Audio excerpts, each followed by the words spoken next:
ಈ ವಿಚಾರದಲ್ಲಿ ನಾನು ನಮ್ಮ ಮಾನ್ಯ ಮುಖ್ಯಮಂತ್ರಿಯವರಾದ ಸಿದ್ದರಾಮಯ್ಯನವ್ರನ್ನ ನಿಲ್ಲಲೇಬೇಕು. ಅವರು ಕೊಟ್ಟ ಒಂದು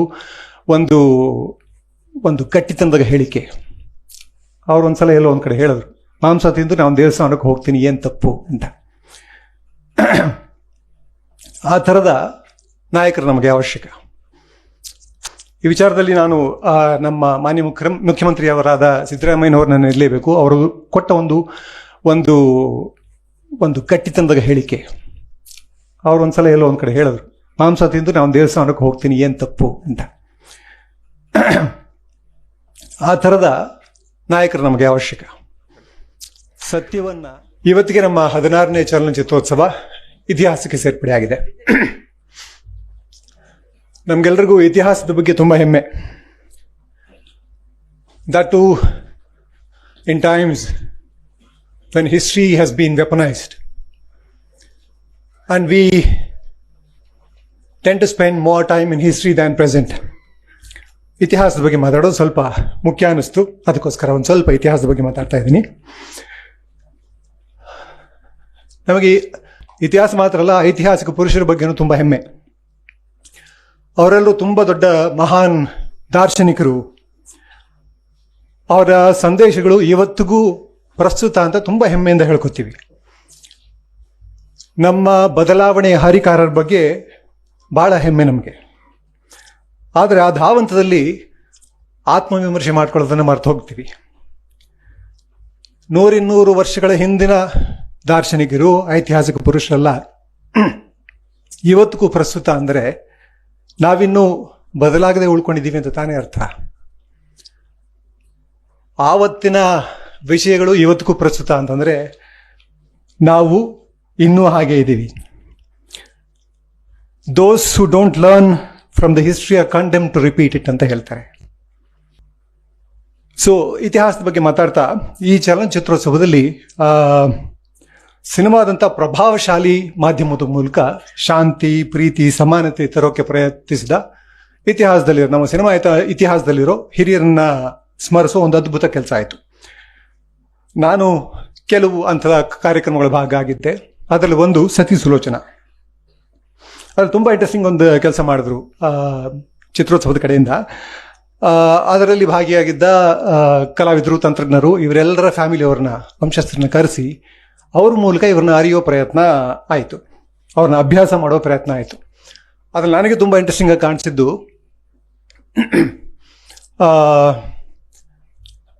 ಅದರ ಲೇಖಕ ಬೆಳ್ಳಾವೆ ನರಹರಿ ಶಾಸ್ತ್ರಿ ಅವರ ಮೊಮ್ಮಗ ಬಂದು ಮಾತಾಡಿದ್ರು. ಅವ್ರು ಮಾತಾಡಿದ ತುಂಬ ಇಂಟ್ರೆಸ್ಟಿಂಗ್ ಆದ ಕೆಲವು ವಿಷಯಗಳನ್ನ ಹೇಳಿದ್ರು ಅವ್ರ ಬಗ್ಗೆ. ಯಾಕಂದರೆ ಅದು ಅವ್ರ ಒಬ್ಬ ಮೊಮ್ಮಗನ ಪರ್ಸ್ಪೆಕ್ಟಿವ್. ಅವ್ರು ಹೇಗಿದ್ರು, ನರಹರಿ ಶಾಸ್ತ್ರಿ ಅವರು ಹೇಗಿದ್ರು ಅಂತ ಅವ್ರು ಹೇಳಿದ್ರು. ತುಂಬ ಸಂಪ್ರದಾಯಸ್ಥರು, ಶಿಖೆ ಎಲ್ರಿಗೂ ಕಡ್ಡಾಯ, ಮೊಮ್ಮಕ್ಕಳಿಗೂ ಸಹ ಕಡ್ಡಾಯ. ಅವರು ಕಡ್ಡಾಯವಾಗಿ ಶಿಖೆ ಇಟ್ಕೊತಾ ಇದ್ರು, ಕಚ್ಚೆ ಧರಿಸ್ತಾ ಇದ್ರು, ಬೆಳಗ್ಗೆ ಪೂಜೆ ಪುನಸ್ಕಾರ ಮಾಡ್ತಾ ಇದ್ರು, ಸಂಧ್ಯಾ ವಂದನೆ ಮಾಡ್ತಾ ಇದ್ರು, ಇವೆಲ್ಲ ಕಡ್ಡಾಯ ಅಂತ. ಆ ಥರದ ಸಾಂಪ್ರದಾಯಿಕ ಹಿನ್ನೆಲೆಯಿಂದ ಬಂದಂಥ ಒಬ್ಬ ಲೇಖಕ ಮಾಡಿದ ಸಿನಿಮಾ ಯಾವುದು? ಸತಿ ಸುಲೋಚನಾ.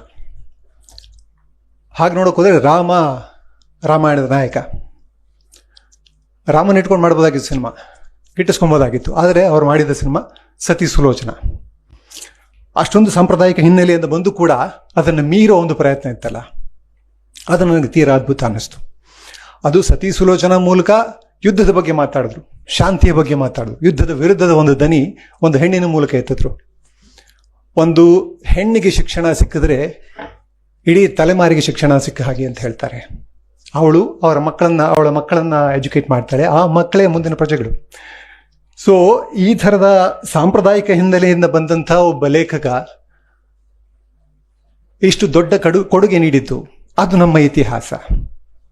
ನನ್ನ ಮಟ್ಟಿಗೆ ಒಬ್ಬ ಒಳ್ಳೆಯ ಲೇಖಕ ತನ್ನ ಇತಿಮಿತಿಗಳನ್ನು, ತನ್ನ ನೆಲೆಗಟ್ಟಿನ ಇತಿಮಿತಿಗಳನ್ನು, ಅಂದಿನ ಸಮಾಜದ ಇತಿಮಿತಿಗಳನ್ನು, ಅಂದಿನ ಸಮಾಜದ ಸತ್ಯವನ್ನು ಇಂಚಿಂಚಾಗಿ ತಳ್ತಾ ವಿಸ್ತರಿಸಬೇಕು ಅಂಥ ಕೆಲಸ ಅವರಿಂದಾಗಿತ್ತು. ಜೊತೆಗೆ ಇನ್ನೊಂದು ಇಂಟ್ರೆಸ್ಟಿಂಗ್ ವಿಷಯ ಆ ಸಮಾರಂಭದಲ್ಲಾಯಿತು. ಸುಬೈ ನಾಡು ಅವರ ಮೊಮ್ಮಗ ಸೃಜನ್ ಲೋಕೇಶ್ ಹೇಳಿದ್ರು, ಇವ್ರನ್ನೆಲ್ಲ ನೆನಪಿಸ್ಕೊಳ್ಳೋದಕ್ಕೆ ನಾವು ಏನು ಮಾಡ್ತಾ ಇದ್ದೀವಿ, ಅವ್ರನ್ನೆಲ್ಲ ಮರ್ತೇ ಬಿಡ್ತಾ ಇದ್ದೀವಿ. ನಮ್ಮ ಇತಿಹಾಸ ನಾವು ಜ್ಞಾಪಕ ಇಟ್ಕೋಬೇಕು. ನಿಜ, ಈ ಥರದ ದೊಡ್ಡ ದೊಡ್ಡ ಮನುಷ್ಯರ ಅಷ್ಟೊಂದು ಕೊಡುಗೆ ಕೊಟ್ಟಂಥವ್ರು ಎಲ್ಲರನ್ನೂ ನಾವು ಸ್ಮರಿಸಬೇಕು, ಸ್ಮರಿಸ್ತಾನೇ ಇರಬೇಕು. ಅದಕ್ಕೆ ಅವ್ರು ಸ್ಮಾರಕ ಆಗಬೇಕು ಅಂತ ಹೇಳಿದ್ರು, ರಸ್ತೆಗಳಿಗೆ ಹೆಸರಿಡಬೇಕು ಅಂತ ಹೇಳಿದ್ರು. ಅದು 100ಕ್ಕೆ 100 ಒಪ್ಪುವಂಥ ಮಾತು. ಆದರೆ ಹೆಸರಾದ ನಂತರ ಏನು ಮಾಡಬೇಕು ಅಂತ ನನಗಷ್ಟು. ಬರೀ 100 ಹೆಸರಲ್ಲಿ ಅದು ಒಂದು ಹೆಸರಾಗಿ ಬರೀ ಹೆಸರಾಗಿ ಉಳ್ಕೊಬೇಕಕ್ಕೆ. ಸುಮಾರು ಹೆಸರುಗಳಿಗೆ ನಾವು ಯಾರಿವರು ಅಂತಲೂ ತಿಳ್ಕೊಳಕ್ಕೆ ಹೋಗಲ್ಲ. ರಸ್ತೆ ಹೆಸರು ಹೇಳ್ತಾ ಇರ್ತೀವಿ, ಸ್ಮಾರಕದ ಹೆಸರು ಹೇಳ್ತಾ ಇರ್ತೀವಿ, ಅಲ್ಲಿಗೆ ಬಿಟ್ಬಿಡ್ತಾ ಇರ್ತೀವಿ. ಮುಂದೇನಾಗಬೇಕು ಅನ್ನೋ ಪ್ರಶ್ನೆ ನನ್ನ ಕಾಡೋಕೆ ಶುರು ಮಾಡ್ತು. ಆಗ ಬಸವಣ್ಣ ಜ್ಞಾಪಕ ಬಂದರು ನನಗೆ. ಸ್ಥಾವರ ಕಳಿವುಂಟು ಜಂಗಮ ಕಳಿವಿಲ್ಲ ಅಂತ ಹೇಳ್ತಾನೆ. ಇವೆಲ್ಲ ಸ್ಥಾವರಗಳಾಗಿ ಹೋಗ್ತವೆ. ಆ್ಯಕ್ಚುಲಾಗಿ ಇವರೆಲ್ಲರೂ ಜಂಗಮ ಆಗಬೇಕು ಅಂತ ನನ್ನ ಆಸೆ. ಪುಸ್ತಕ ಆಗಬೇಕು, ಲೈಬ್ರರಿ ಆಗಬೇಕು, ಡಿಜಿಟಲ್ ಲೈಬ್ರರಿ ಆಗಬೇಕು, ಪಠ್ಯ ಆಗಬೇಕು, ಜಂಗಮ ಆಗಬೇಕು. ಜಂಗಮ ಒಂದು ತಲೆಮಾರಿಂದ ಇನ್ನೊಂದು ತಲೆಮಾರಿಗೆ ಹರಿತಾ ಹೋಗಬೇಕು ಅಂತ. ಇದ್ರ ಬಗ್ಗೆ ನಾವೆಲ್ಲರೂ ಗಮನ ಹರಿಸಬೇಕು ಅಂತ ನನಗನ್ಸುತ್ತೆ. ಸ್ತ್ರೀ ಸಮಾನತೆಯ ಬಗ್ಗೆ ಇದೊಂದು ಉದಾಹರಣೆ ನನಗೆ ಇಲ್ಲಿ ಕಂಡಿದ್ದಾದರೆ ನಮ್ಮ ಇತಿಹಾಸದಲ್ಲಿ ಹೇಳ್ತಾ ಇದ್ದೀನಿ. ಯಾಕಂದರೆ ಇವತ್ತಿನ ಪರಿಸ್ಥಿತಿಯಲ್ಲಿ ಇತಿಹಾಸ ಏನು ಅಂತ ನಾವು ಗುರುತಿಸಿ ಅಧಿಕಾರದಲ್ಲಿರೋರಿಗೆ ಹೇಳ್ಕೊಡ್ಬೇಕಾಗಿದೆ. ಯಾಕಂದರೆ ಇತಿಹಾಸದಲ್ಲಿ ನಮ್ಮನ್ನು ಕಳೆದೋಗಂಗೆ ಮಾಡ್ತಾ ಇದ್ದಾರೆ ಅವರು. ಅದಕ್ಕೋಸ್ಕರ ಜಾತಿ ಪದ್ಧತಿಯ ವಿರುದ್ಧದ ದನಿ ಎತ್ತಿ ಸಮಾನತೆಯನ್ನು ಸಾಧಿಸಿದ ಒಂದೆರಡು ಉದಾಹರಣೆ ನಮ್ಮ ಮತ್ತೊಬ್ಬ ಸಾಂಸ್ಕೃತಿಕ ನಾಯಕ ಡಾಕ್ಟರ್ ರಾಜ್ಕುಮಾರ್ ಅವರ ಸಿನಿಮಾಗಳದ್ದು. ಮೊದಲನೇ ಉದಾಹರಣೆ ಬೇಡರ ಕಣ್ಣಪ್ಪ. ದೇವರಿಗೆ ತನ್ನ ಆಹಾರವಾದ ಮಾಂಸವನ್ನು ಕೊಟ್ಟವನು. ದೇವಸ್ಥಾನದಲ್ಲಿ ಮಾಂಸನ ಅಂತ ಇವತ್ತಿಗೂ ಬೇರಿಸ್ತಾ ಇದೀವಿ ನಾವು. ಅಂದಿನ ದಿನಗಳಲ್ಲೇ ದೇವರಿಗೆ ಮಾಂಸವನ್ನು ಅರ್ಪಿಸಿದವನು ಅವನು. ಬಹುಜನರ ಆಹಾರವನ್ನು ಬಹುಜನರೇ ಹೊಲಸುವಂತ ಒಪ್ಕೊಂಡು ತಮ್ಮನ್ನು ತಾವು ಹೊರಸು ತಿನ್ನೋರು ಅಂತ ಸ್ವಘೋಷಿತ ಕೀಳರಿಮೆಯನ್ನು ತಂದುಕೊಳ್ಳೋ ಹಾಗೆ ಮಾಡಲಾಗಿತ್ತು. ಅದನ್ನು ಸಹಜಗೊಳಿಸಲಾಗಿತ್ತು. ಈ ಕಣ್ಣಪ್ಪ ಭಕ್ತಿಯನ್ನು ಹೇಳ್ತಾನೆ ಧರ್ಮದ ಸರಿ ತಪ್ಪುಗಳನ್ನು ಹೊರಗೆ ಹಚ್ಚಿ, ಕಟ್ಟ ಸಂಪ್ರದಾಯಸ್ಥರು ಸ್ವಇಚ್ಛೆಯಿಂದ ಹೌದು ಇವನು ಸರಿ ಅನ್ನೋ ಥರ ಸಮಾನತೆಗೆ ಮುಖ ಮಾಡೋದಕ್ಕೆ ದೂಡಿದ ನಾಯಕ ನಮ್ಮ ಕಣ್ಣಪ್ಪ. ಈ ವಿಚಾರದಲ್ಲಿ ನಾನು ನಮ್ಮ ಮಾನ್ಯ ಮುಖ್ಯಮಂತ್ರಿಯವರಾದ ಸಿದ್ದರಾಮಯ್ಯನವ್ರನ್ನ ಇರಲೇಬೇಕು. ಅವರು ಕೊಟ್ಟ ಒಂದು ಒಂದು ಕಟ್ಟಿತನದ ಹೇಳಿಕೆ. ಅವ್ರು ಒಂದ್ಸಲ ಎಲ್ಲೋ ಒಂದು ಕಡೆ ಹೇಳಿದ್ರು, ಮಾಂಸ ತಿಂದು ನಾನು ದೇವಸ್ಥಾನಕ್ಕೆ ಹೋಗ್ತೀನಿ, ಏನು ತಪ್ಪು ಅಂತ. ಆ ಥರದ ನಾಯಕರು ನಮಗೆ ಅವಶ್ಯಕ. ಸತ್ಯವನ್ನು ಧೈರ್ಯವಾಗಿ ಹೇಳೋದಕ್ಕೆ, ನಮ್ಮ ಮೂಢನಂಬಿಕೆಗಳನ್ನು ಹೊರಗೆ ಹಚ್ಚಿ ತಿದ್ದೋದಕ್ಕೆ ಆ ಥರದ ನಾಯಕರು ತುಂಬ ಅವಶ್ಯಕ.